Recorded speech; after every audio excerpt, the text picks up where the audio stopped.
Je suis spécialiste de morphosyntaxe du français contemporain. Donc je suis spécialiste de grammaire. En gros, pour traduire, ma thèse portait sur la façon dont on pose les questions en français. Alors vous allez me dire, ça paraît bizarre de faire une intelligence artificielle quand on a fait ça.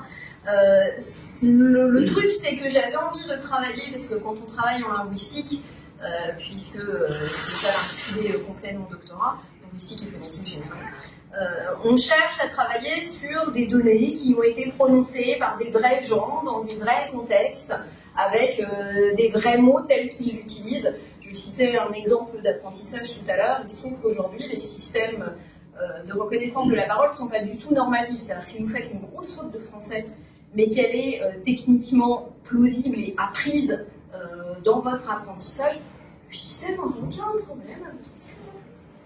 Typiquement, le avant-après en français, c'est cours de grammaire, avant qu'il ne pleuve, après qu'il a plu.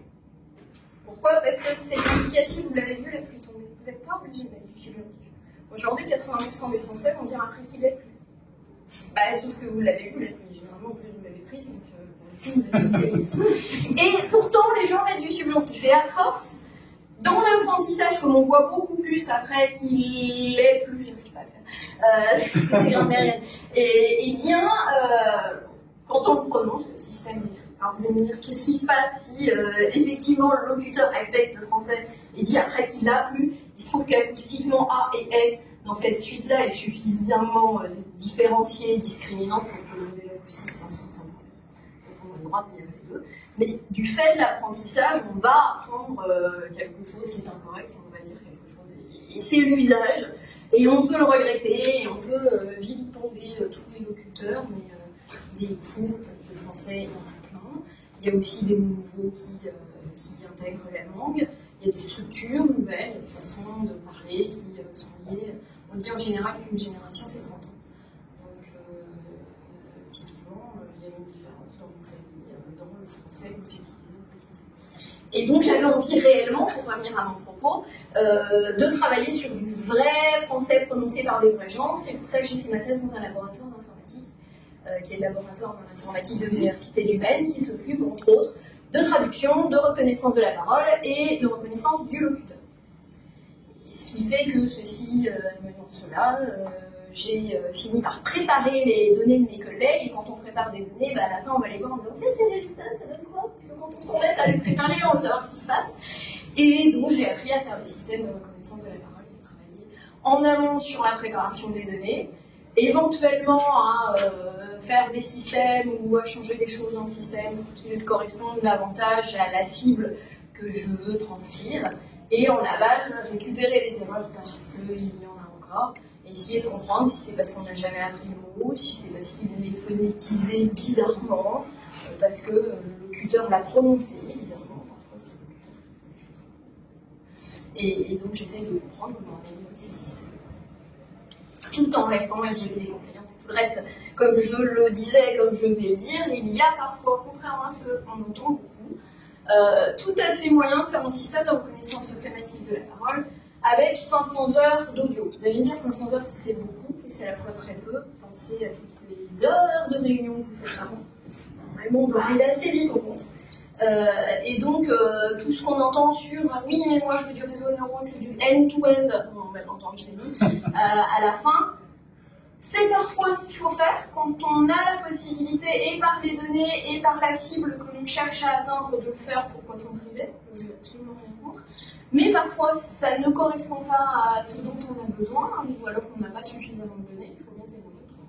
Et donc, on peut construire un système de recours, mais moi j'ai un système de recours, je raccourcis, pour ensuite se débrouiller pour, j'ai mis une tâche dite de NLP, alors NLP pour Natural Language Processing. On a l'habitude de dire que la reconnaissance c'est avant le NLP, c'est-à-dire que le NLP c'est on va essayer de comprendre ce qui a été dit. Alors le système ne comprendra jamais rien, hein. Je suis du Julia avec les problèmes intelligents, ne comprend rien. En revanche, il essaye de capturer un usage qui, une fois capturé, quand on a bien appris ce qui correspond à l'émotion, ce qui correspond à la recherche d'informations, à l'entité nommée, j'y reviendrai, eh bien on peut dire ben, elle est là. Et donc ça permet de faire des traitements, ça permet derrière de faire des chatbots, de l'extraction de mails, d'informations, de la correspondance qu'on va appeler du clustering entre un CV et une offre d'emploi, parce que ça se pose bien tous les deux, donc par l'algorithme, on va les retrouver, on va les mettre en sortie, etc., etc. Donc voilà, généralement, c'est la brique avant, tout ce qui va se passer autour du sens et de la compréhension. Ce qu'on va vouloir faire avec un système de recours, c'est passer du flux de ma voix, qu'on entend ici, à la suite de mots que je suis en train de prononcer. Alors, je ne suis pas forcément un bon exemple, et j'aurais ce soir le système de reconnaissance de la parole sur ma machine, il ferait la tête, parce que, d'une part, je suis une locutrice et pas un locuteur, et l'antigène défendre la cause des femmes. Il est vrai que les voix féminines sont plus difficiles pour les systèmes de reconnaissance de la parole. Parce qu'on peut monter très très haut, on peut descendre, on fait beaucoup plus de variations qu'une voix masculine, et ça c'est difficile à capter. Faites un système de reconnaissance de la parole avec des enfants. C'est une horreur. J'adore les enfants, c'est pas un problème, mais sur un même enfant, il y a une telle possibilité. Pensez aux enfants que vous emmenez à telle ou telle activité, puis qui parlent très très fort, puis ils essayent de chuchoter un peu, parle moins fort. 10 secondes après, ils remontent beaucoup plus haut. Ben, je l'ai fait. Et voilà, c'est très difficile pour un enfant, lui, de réussir à maîtriser sa voix, et sa voix à elle-même, du fait de l'évolution physiologique pas encore terminée, pas de frontières réellement déterminées. Il peut faire plein de choses avec sa voix, contrairement à une voix adulte qui, elle, va avoir une frontière maximum, avec celle des femmes.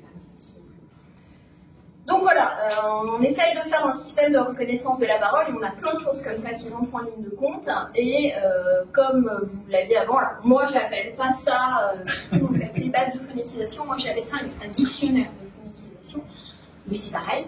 Le modèle de langage, ça fait quoi, pour le dire rapidement et sans être technique? Ça s'occupe de la grammaire de la langue, ça s'occupe de l'usage, de la syntaxe, des suites de mots que vous êtes capable de prononcer. Indépendamment de c'est bien, c'est pas bien. Vous bien ça. Ce que ça va faire, c'est que ça va faire une image à un instant T. Ça va capitaliser les connaissances que vous avez d'une langue. Donc, un système de reconnaissance de la parole, c'est dépendant de la langue. C'est-à-dire qu'à chaque fois que je finis une nouvelle langue, je reconstruis tout ça. Je vais utiliser la même technique, mais je reconstruis en fonction des langues. Le français est une langue très contextuelle. Je vous ai montré les langues de la guerre du plombier, il y en a plein d'autres. J'en ai parfois dans les articles si ça vous amuse. C'est pas du tout un jugement de valeur, c'est comme ça. Si vous prenez l'anglais, c'est une langue très lexicale. Une réalité dans le monde, un mot. Prenez par exemple le mouton en fonction du fait qu'il court dans les champs où vous mangez, il y a déjà deux mots. Et deux mots bien distincts. En français, un seul mot, 25 réalités. Et en plus, des choses qui sont très similaires, des homophones. Le cours de tennis, qui va être différent de quelqu'un qui est court sur pattes, ou etc. etc. Puis on a même des choses qui sont très très très proches. Le et le est. C'est un petit peu difficile pour les petits. Sachez que si c'est difficile pour un petit, a priori pour un système, ça ne sera pas simple, acoustiquement parlant. Mais c'est déjà pas simple dans le modèle de langage parce qu'il y a toutes ces utilisations possibles de la suite des mots en français. Le modèle acoustique, lui, va essayer de retrouver les mots au milieu d'un son. Et donc, il va modéliser toute la structure de phonème d'une langue. Donc, déjà, ça va être aussi différent de langue à langue.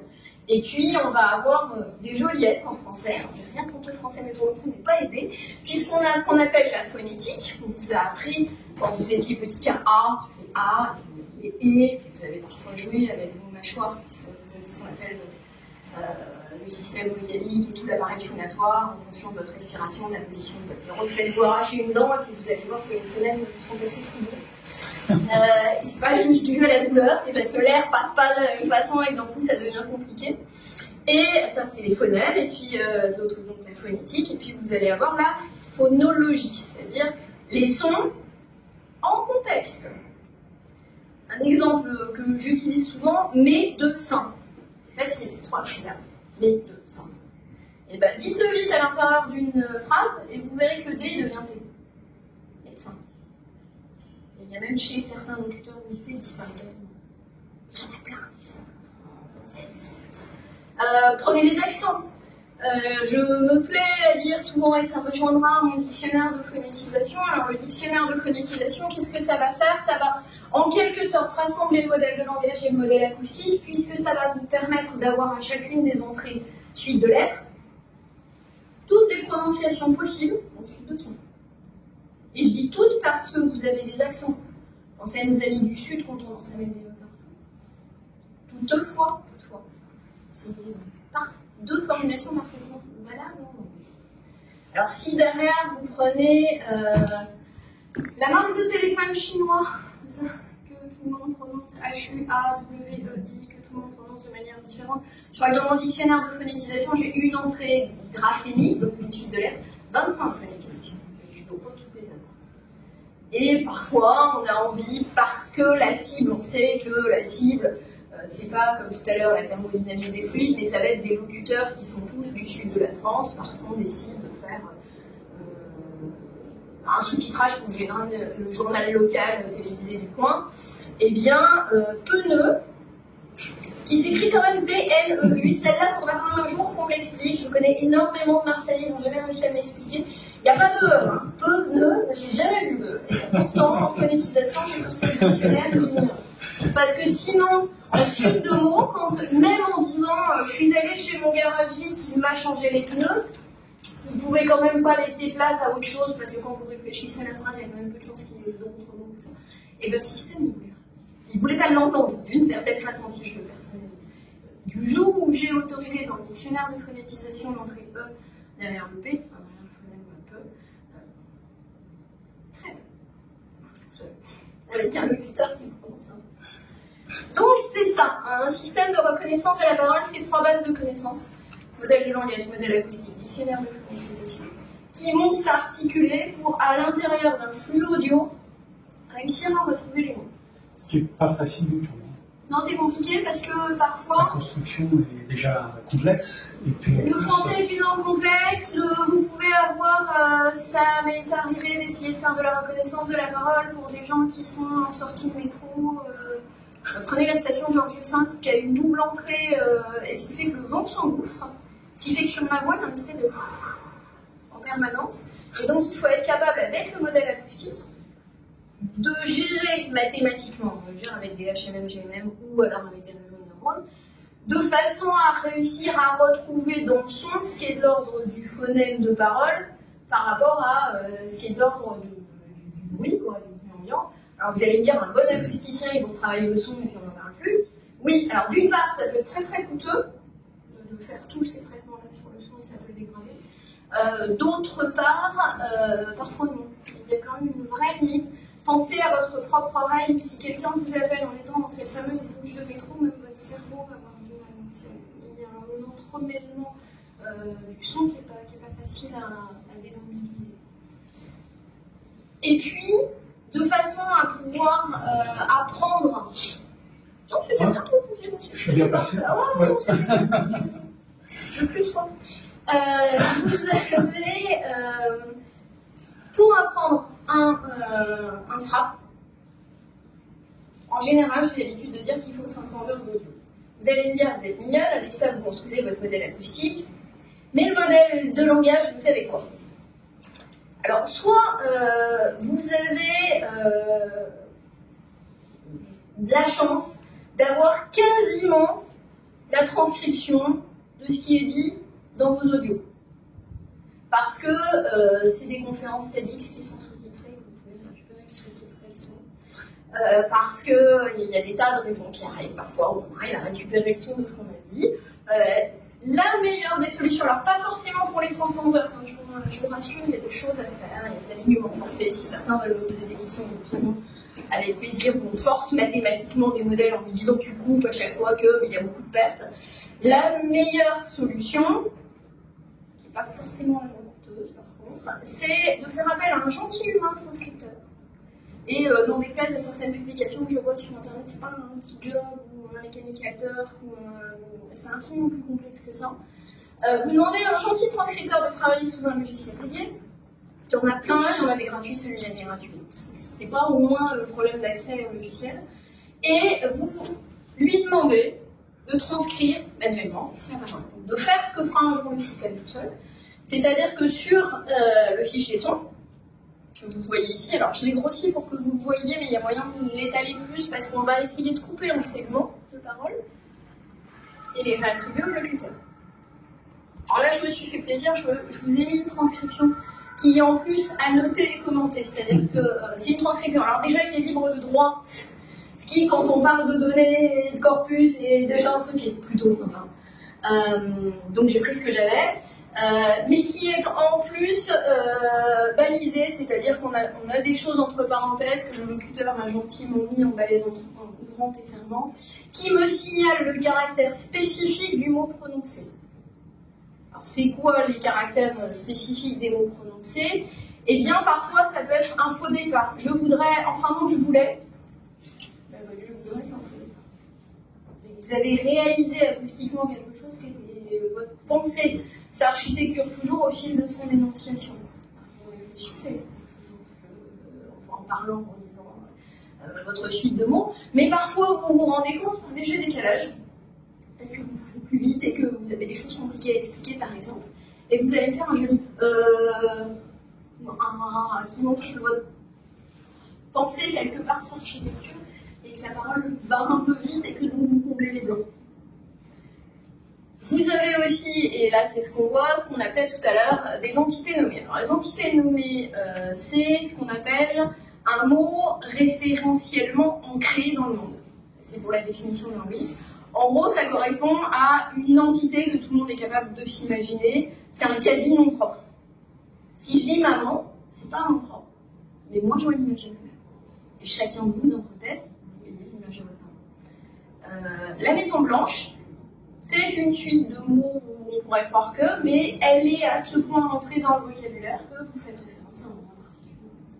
Donc les entités nommées, c'est ces noms propres ou presque noms propres qui permettent de désigner des personnes, des lieux, des organisations, des fonctions, président, directeur général, on voit à qui on fait référence, et des dates. C'est quelque chose de très ancré dans les langues, et ça permet tout de suite de dire que c'est bon pour le choix. Et donc, l'intérêt de ce petit fichier-là, une fois qu'il est fait par un gentil transcripteur ou une gentille transcriptrice, c'est de pouvoir alimenter le système de reconnaissance de la parole en disant bah, tu vois, tu as les mots, puis tu as le son, donc tu alignes, et puis maintenant tu sais ce que c'est. Et donc je peux faire.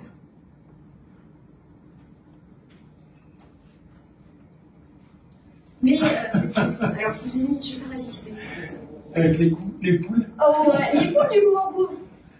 Mais suite de lettres pour le couvent et couvent. Pour ça, c'est deux utilisations bien différentes, puisque deux vérités différentes. Mais ça, il faut l'apprendre aussi. Dans la dent, pareil, chose sympa. Donc, médecin, c'est ce que je vous disais, la bonne mère. Moi, je n'arrive pas à le dire. Si un Marseillais dans la salle peut dire à ma place, je ne monte pas autant le. Mais voilà, phonétiquement. Ça veut dire que juste à cette entrée-là, doit y avoir la possibilité d'une réalisation qui est bien plus forte sur le que ce que vous ne feriez dans un autre contexte. Alors c'est ce que je disais tout à l'heure, le vocabulaire terminologique, c'est-à-dire de métier, celui des vétérinaires, celui d'une business unit particulière, etc. Ou les noms de marques. Bah, typiquement, si demain je cherche à transcrire une réunion chez Axis Consultant et que tout le monde se présente, et il dit moi je suis X de Axis Consultant. Mais si Axis Consultant, je n'ai jamais vu dans mon corpus d'apprentissage, comment voulez-vous que mon système il arrive à me sortir la liste Axis Consultant? C'est pas un nom commun. Alors consultant, je pense qu'il y arrivera. En fait, il sera aidé par consultant chez nous. Mais Axis, c'est pas un nom commun. Vous allez avoir des choses qui vont éviter d'être revues et corrigées. Alors, quand on dit revues et corrigées, ça ne veut pas dire qu'il y a un gentil linguiste ou un gentil technicien qui rentre, qui force. Je vous l'ai dit pour la thèse de Balbine, j'ai forcé certaines choses, mais c'était très très ponctuellement, c'était sur le mot, je ne voulais pas qu'elle soit embêtée. Et surtout sur une soutenance de thèse, on se présente. Et elle avait un nom de famille très difficile à prononcer, donc j'ai forcé la phonétisation pour que ça ne sorte pas n'importe quoi. Puisque, autre anecdote, le président de l'université où je travaillais nous a un jour demandé de faire un discours et Rachid El Gerjouma a un nom qui n'est pas difficile en soi, mais si vous ne l'avez jamais entendu prononcer correctement, Et donc Rachid El-Gerjoua, mon système qui n'avait jamais entendu le nom prononcé, qui ne l'avait jamais vu écrit, puisque Rachid m'avait donné ses discours, et qu'il ne les signait pas, et il ne s'auto-citait pas dans ses discours. Donc il n'avait jamais vu ni la suite de lettres pour le modèle de langage, ni les sons dans un flux audio, parce que personne ne l'avait jamais prononcé. On avait des choses du type, et maintenant nous passons la parole au président de l'université, crac, rien, et le président qui intervient, donc j'avais pas d'exemple de son nom. Donc le système, j'avais vu cette suite de mots-là, transcrit joyeusement l'arachide, à la faveur d'une mauvaise prononciation, il a fait un truc, l'arachide de la courge, enfin on était très potage. On s'en sort bien. Et pour vous dire, tant mieux, mais le jour de la soutenance, j'ai dit tiens, pour ce moment, on va faire un petit effort, on va forcer le système. Hein, je vous le dis. Et en général, non, on n'a pas besoin de les forcer à la main. Et ce qui fonctionne, c'est d'avoir des données dédiées. C'est-à-dire que si demain je travaille pour des vétérinaires qui ont envie de faire des transcriptions compte rendu sans avoir un secrétaire de séance, mais ils le font à plusieurs, les vétérinaires, pas comme les médecins, eh bien on leur met un système de transcription dans la pièce, alors soit en latence faible, c'est-à-dire qu'il sort tout de suite ce qu'on est en train de dire, soit en traitement par batch, c'est-à-dire qu'on attend que la réunion soit finie, on prend tout l'audio et puis on l'envoie sur un serveur qui décode, sachant que le deuxième est évidemment plus facile que le premier, parce qu'on peut réitérer des exemples. Et trois fois bien, et on arrive à produire une transcription dédiée parce qu'on a appris les noms de vocabulaire du domaine, les noms des différents vétérinaires, etc. C'est possible d'avoir des systèmes de reconnaissance de la parole à condition d'avoir une bonne connaissance, je dirais plus encore que le système, une bonne connaissance de ce qu'on veut en sortie de transcription. Quel business unit, de quoi on parle. Ce qui peut aussi un tout petit peu aider, c'est d'avoir aussi une petite connaissance du caractère plus ou moins spontané des échanges. Vous avez à transcrire notre intervention de ce soir. Il se trouve que Jean-Luc et moi, on est des élèves sérieux, on l'a lu avant de venir, on s'est consulté. Normalement, même si je suis fatiguée et que j'ai martyrisé mes étudiants, je ne fais pas trop de disfluence parce que je suis habituée à faire ça. Mais si demain on vous demande de transcrire, dans le cadre d'un commissariat de police par exemple, des témoins d'un vol, allez dire. Généralement, les gens sont suffisamment portés par l'émotion pour avoir une voix qui se déforme et pour mettre beaucoup de ces disfluences ou beaucoup de faux départs, pour moins réussir à structurer leur langage. Donc plus ça va être spontané, plus je vais sortir de la parole préparée à laquelle j'ai réfléchi, plus je vais être dans l'obligation d'adapter et mon modèle de langage, c'est-à-dire que je vais essayer de trouver des textes, y compris des exemples ailleurs, et pas forcément que ceux du son, qui correspondent un peu à ma cible, et plus je vais tricher sur le modèle acoustique en lui disant « cherche pas à mettre des mots absolument ». On joue sur les pénalités, on lui dit « non, tu ne seras pas pénalisé si sur un segment un peu long, tu mets moins de mots ». Parce que c'est sûrement qu'autour il y a du bruitage, il y a toutes ces disfluences. En revanche, si on sait que la cible, c'est le discours de Macron, il a été révisé, il est calibré sur un certain rythme, donc là, je lui dis, tu mets des mots. Je lui dis, bien franchement. Et je n'autorise pas les segments. Voilà. Donc, comment ça marche si demain, vous voulez monter un système de reconnaissance de la parole, et vous montez un KLDI. KLDI, c'est un système en libre, en open source, fait par un certain Daniel Pauvet qui travaille sur la question, qui fait aussi aujourd'hui des réseaux de neurones, c'est-à-dire que KLDI n'est pas juste un système hors réseau de neurones, ça embarque des réseaux de neurones pour l'apprentissage. C'est-à-dire que le but du jeu, ça va être de faire ce qu'on appelle des FST pour transformer une chaîne de symboles en une autre chaîne de symboles. Si tu veux me passer le truc. Oui, peut-être. En gros, ça va être, on va calculer à chaque fois la possibilité, le coût qu'il y a de passer de A à C, de B à C, et le système, parce qu'il est économe, voire un peu radin sur les mains, prendra toujours la partie la moins coûteuse. C'est-à-dire que si j'additionne 1,5, 2,5 et 3,5, je serai plus coûteuse que si j'additionne 0,5, 2,5 et 3,5. Et donc c'est celle que c'est AC qui sera considérée comme étant la plus faisable parce que la moins coûteuse. En gros, c'est de la technique, mais le but du jeu, dans un sens, c'est de partir des mots de la grammaire, de réussir à les phonétiser. Une fois qu'on les a phonétisés, chaque phonème a celui d'avant, celui d'après. On travaille en contexte en français, donc ça permet, en dehors des mots, de choper la première syllabe du mot qui viendra après. Voilà. Et on retourne à une projection HMM, GMM, alors là c'est des maths, où on essaye de retrouver derrière le son. Et quand on décode, on fait le contraire. C'est-à-dire qu'on part du son, puis on retrouve gentiment jusqu'à débouler sur le mot. Et donc si j'ai jamais vu le mot, je me sens pas et je suis bien. Et ça donne des choses parfois un peu rigolotes.